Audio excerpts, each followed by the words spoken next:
Magandang araw mga mamsi, mga beses, mga ladies in red, at yung matanda at saka bata. Andito naman tayo sa divination talk natin at salamat sa mga taong naging way na tuloy-tuloy itong talk natin. Yung audience po natin is pang elementary lang po. Yung mga may matataas na kalaman po, marami na po kayong alam at baka kasi ang mangyari dyan is wala naman kayong mapupulot dahil sa dami nyo ng alam. Pero para sa mga gustong makinig, okay lang po. Yung audience po natin is mga mamsi beses, ladies in red, ate matanda at saka bata, mga handsome tall and dark na mga guys yan, mga maiitim, mga LGBTQIA. So yung talk natin is ang tema po is forgive us our sins as we forgive those sins against us. Kailangan po nating mag-forgive, pagpatawad po dahil ito po yung requirement po, kailangan po para mapatawad po tayo ng Diyos. Sabi ng iba, pumunta ka lang po sa mga matataas na mga nanunungkulan sa simbahan, sa mga kung saan mo dyan mga temple, ma-forgive ka na. Hindi po. Ang ano po dyan is doon ka lumapit sa tao at saka maghingi ka ng forgiveness. Tapos yung tao naman na humingi ka ng forgiveness, i-forgive ka niya kung Christian siya or mga practitioner. Pag hindi po siya practitioner, hindi ka po, wag mo pong asahan na i-forgive ka. Kasi yung mga taong forgiving po, understood po iyan na may naka-receive po sila ng Surat Shabad or Sweet Melody, Salinas Melody, sa mga sadhu katulad ni Master Christ, or ang tawag natin is agape or perfect love. Yung mga hindi po naka-receive, wala pong ano po yan sila, wala po sa vocabulary nila yung mag-forgive. Okay. So ngayon po, dahil sa in honor po sa celebration ni Mary Magdalene po, is tuloy-tuloy po natin yung ituloy po natin yung talk sa parables ni Master Christ. Kasi yung celebration po ni Mary Magdalene is July 22 po. In honor po ito sa kanya. So, sa mga taong naka-receive ng Surat Shabad or Sweet Melody, Silence Melody, at Agape or Perfect Love, para po sa inyo to. Para ma-refresh kayo. Ngayon, ang parable na pag-uusapan natin, dahil last time, natapos na yung parable ng mustard seed, yung maliit lumalaki. Ngayon ang parable naman medyo maiksi ito, mga ilang minutes lang naman siguro.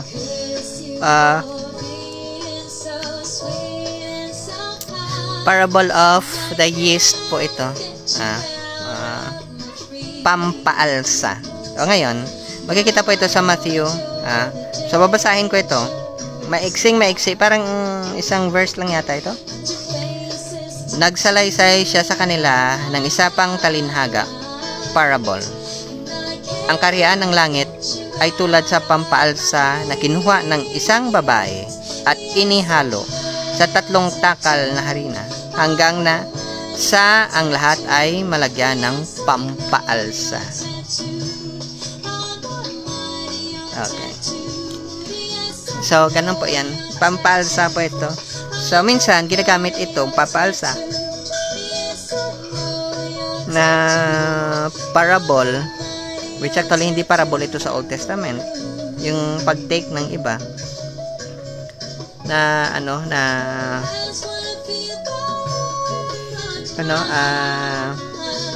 masama. Pero, yung parable dito na ginamit ni Master Christ is kabutihan po. Ito yung pinakaiba ng mga may guidance ng sadhu at at yung mga taong walang guidance ng sadhu. Yung may mga walang agape or perfect love at saka yung may agape or perfect love. Natanim na yung seed sa puso nila. Ito yung pinakaiba. Okay. So ngayon, tuloy po natin. Ngayon, magbabasa tayo sa Marcos po.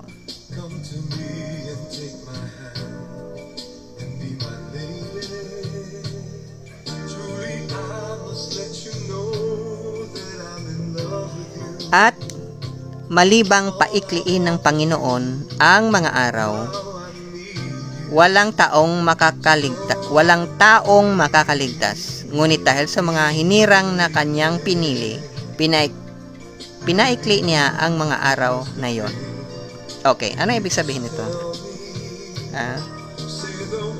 Ibig sabihin, dahil sa mga taong nag-receive po ng agape or perfect love, yung suffering po umiksi. Kasi ganito po yan, yung buhay po natin dito sa mundong ito, temporary na buhay, ay punong-puno po ng pighati. Pait. Okay. So ngayon, dahil po sa mga sado, katulad ni Master Christ, tinapon niya yung mga butil. Mga Gurachar, Mystic Mentor, mga Prophet Messenger, tinapon po nila yung butil ng agape or perfect love. So ngayon, dahil sa kanila is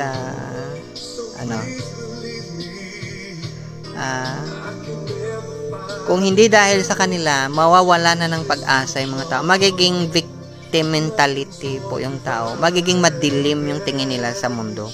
Pero dahil po sa agape or perfect love na binigay ng mga sado, ay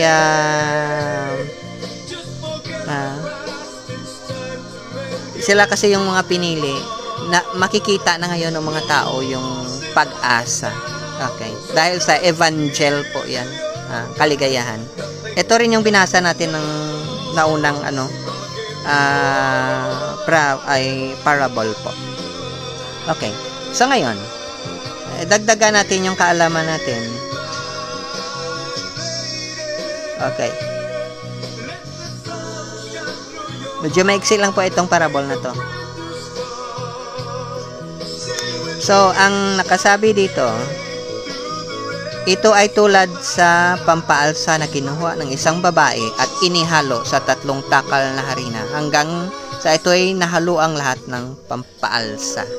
So, sabi nila, pag may sira daw na kamatis sa isang kaing po, masisira po lahat yan. Ganon din po yung agape or perfect love. Pag nalagyan ka po niyan, except na talagang wala kang hindi mahalaga sa'yo ito,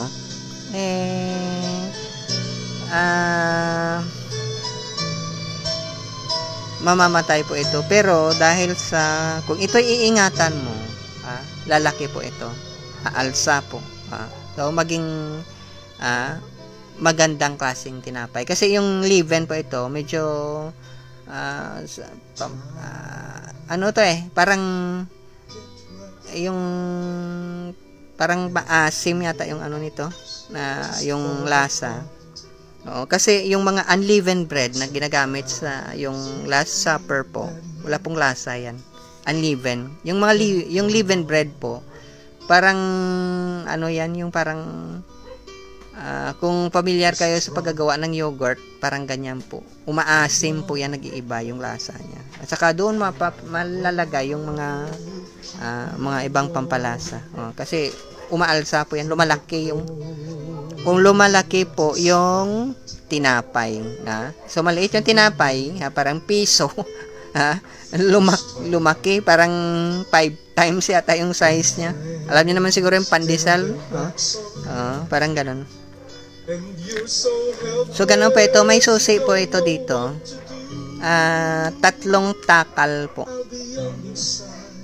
So ibig sabihin ng 3 takal, alam mo may 3 po yan, yung pag-iisip, yung puso natin, at saka yung ginagawa natin. Pero yung talaga dito is pag may 2 o 3 tao na isa lang yung sa loobin nila, lalago po ito. Kaya nga hindi pwede sa isang practitioner o kung ano man yung pinaniniwalaan mo dyan na practice, basta na sa tama ka, under sa guidance ng sadhu, katulad ni Master Christ, Gurachar, Mystic Mentor, mga Prophet Messenger, kailangan mo ng satsang, sadhu sangga, actually ibig sabihin nito, association po. Dahil sa association po na yan, ay magkakaroon ngayon ng miracle. Ibang klaseng kapangyarihan. Mabubuo yung kaharian ng Godhead. Ganon po yan. So, kayo po, na interested kayo sa pag-mature, pag-grow ng spiritual practice nyo, huwag nyo pong hayaan, huwag po, na kayo lang mag-isa. Hindi po ini-encourage yan sa kahit anong practice, ikaw lang mag-isa. Baka mamamatay ka, ikaw lang talaga mag-isa. Pero, pag nagpa-practice ka po, satsang kailangan yung sado at saka ikaw o kaya yung family mo. Kailangan makasabay kasi pag ikaw lang mag-isa, pag natisod ka diyan, buti sana kung makabangon ka pa. Kung hindi, ay nako, kawawa ka naman. Sana wag tumama yung mukha mo pag natisod ka. Masira yung beauty mo. Okay.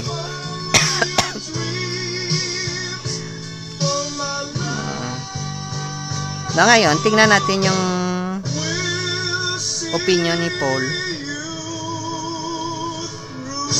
Sabi ni Paul, ganito, ang kaunting lebadora ay nagpapaalsa sa buong masa. Konting-konti lang yan, lalaki siya.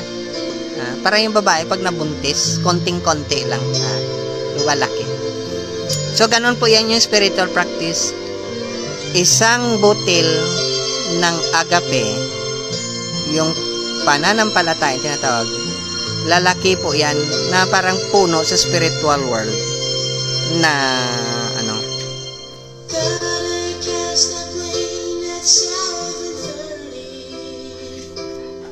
sa spiritual world po. Napakalakas na hindi mo siya matinag. So, ganun po yung spiritual practice. Once na nag-mature na yung spiritual practice mo, sobrang laki niya, hindi ka matinag. Kaya nga yung mga sado talaga na matitindi, yung minsan yung naging basihan ng spiritual practice o religion, sabihin na natin, napakalaki na ng tree nila. Kalpavriksha sa spiritual world. Hindi sila matitinag kahit anong mangyari. So ngayon, tingnan po natin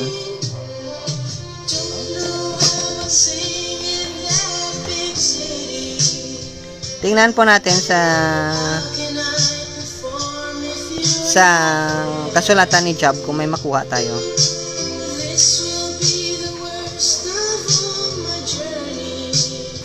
Gayon may magpapatuloy ang matuwid sa kanyang lakad, at ang may malinis na mga kamay ay lalakas ng lalakas. Ano to? Ibig sabihin, yung mga taong alam nila na tama, may agape or perfect love sa puso nila, ito yung tamang daan.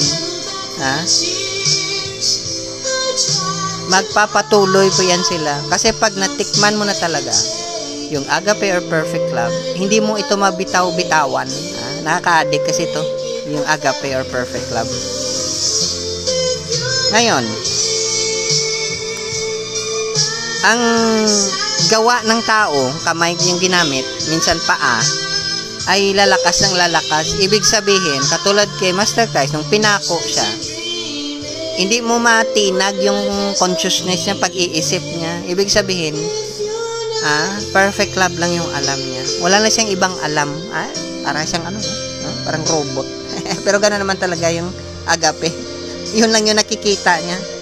Na ngayon, tingnan po natin sa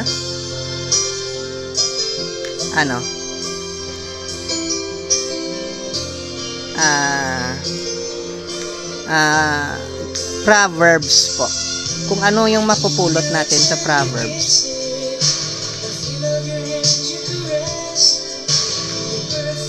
Ngunit ang landas ng matuwid ay parang liwanag ng bukang liwayway, ibang klase. So, ibig sabihin, grabe, ito yung light talaga. Ilaw na sila, yung daan na dinadaanan nila, ilaw din. Dahil kasama nila yung agape or perfect love. At lalo na nakasama nila yung sadhu or katulad ni Master Christ, mga guru, acharya, mga mystic mentor, mga prophet at saka messenger. Okay. At tingnan natin. Bukang liwayway na sumisikat at higit na mas maliwanag hanggang maging ganap na araw. So, ibig sabihin, light upon light. Hindi talaga mapigilan yung liwanag na dala nila. So, ibig sabihin, yung agape or perfect love, nadadagdagan lang. Parang parable of the talents. Pero, hindi ito siya ma-stop kahit anong gawin mo.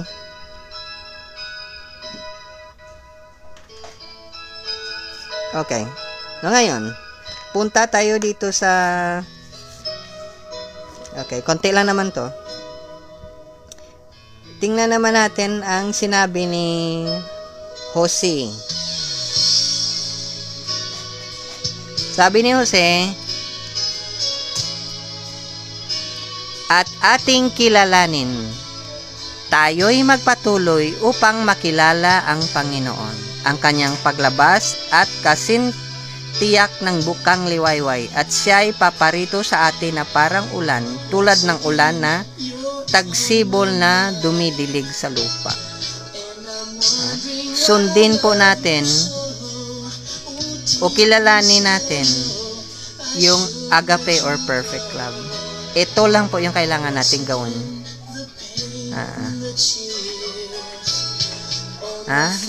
Kilalanin natin siya. Darating siya na parang bukang liwayway. At darating siya na parang ulan. Yung nauuhaw ka. Darating siya. Mainit. At, parang binasa niya yung lupa na tigang.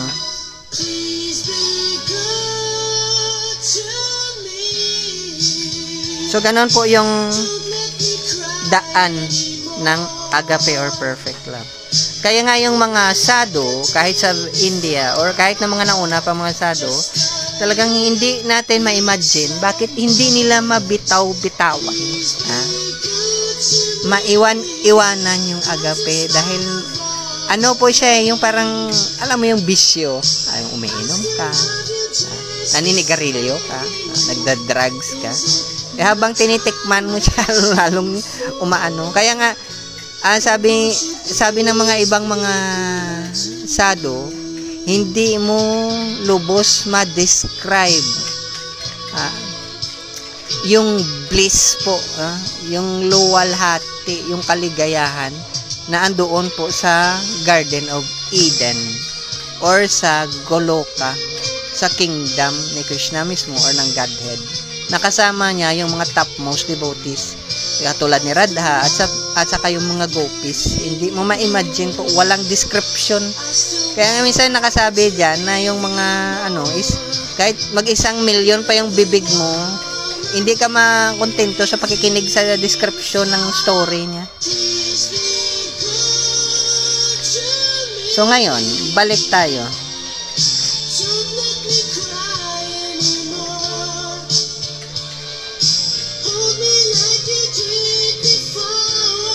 Ito yung sabi sa Juan. Subalit kapag dumating na ang Espiritu ng katotohanan, papatnubayan niya kayo sa buong katotohanan, sapagkat hindi siya magsasalita ng mula sa kanyang sarili, kundi ang anumang bagay na kanyang marinig. Yun ang kanyang sasabihin at kanyang ipahayag sa inyo ang mga bagay na darating. Ito po. Ganito po yung attitude po ng mga sadhu katulad ni Master Christ. Hindi po yan sila magsasalita ng basta sa kanila po. Kasi bukas yung third eye nila. At saka yung agape is kompleto sa kanila. Yung 8 petals po, bukas yan. So, ibig sabihin, kung ano lang yung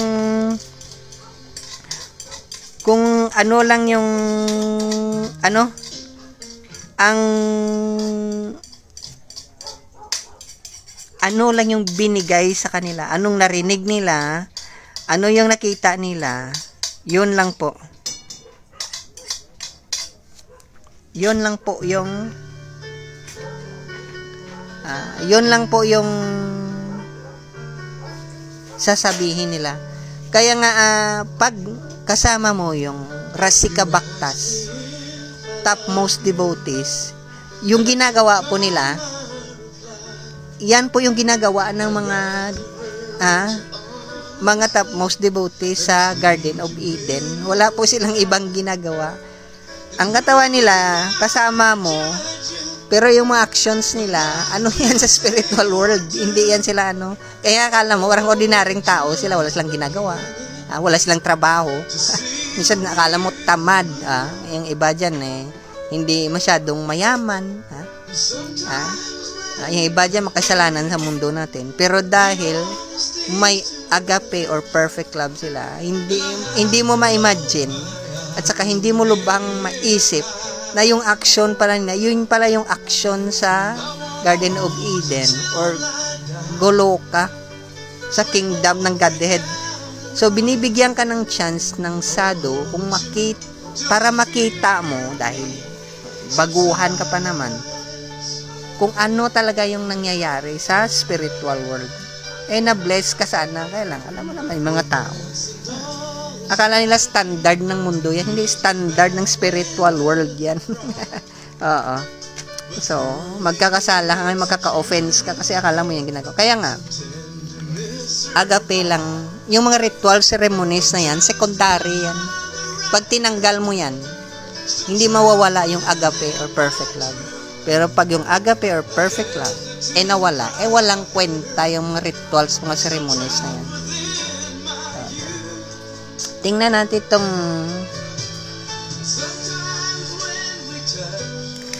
excuse me. So, eto na, hanggang dito lang pala tayo. Medyo maiksi ito. Pero tandaan lang po natin, mga Mamshi Basic, Red, at yung matanda at saka bata. At handsome, tall, and dark, guys, yan, mga LGBTQ. Yung sadhu po, nakasama nyo, na magbigay sa'yo ng gagape or perfect love, hindi po yan nabubuhay sa lupa po. Mga utama bhaktas yan, perfect devotees, yung kilos nila, hindi yan makamundo.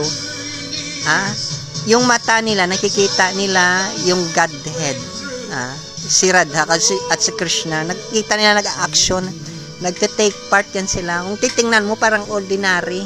Pero hindi, iyan yung buhay sa Garden of Eden or Lover's Paradise.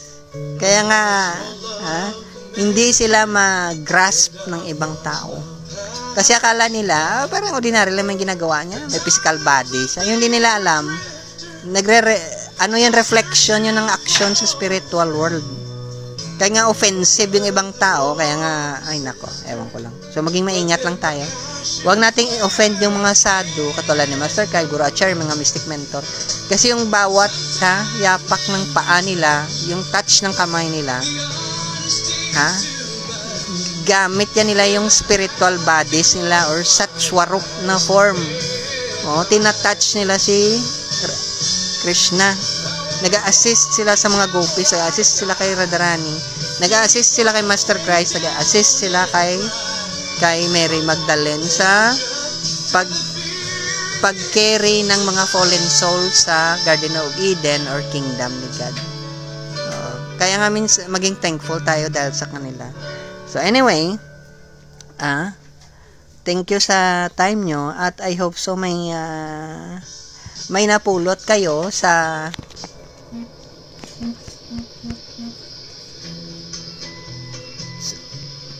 sana po may napulot kayo at dagdagan natin sa susunod. Kasi iba naman, parable of the, naman yung gagawin natin. Maiksi lang kasi yung parable na to Parable of the yeast.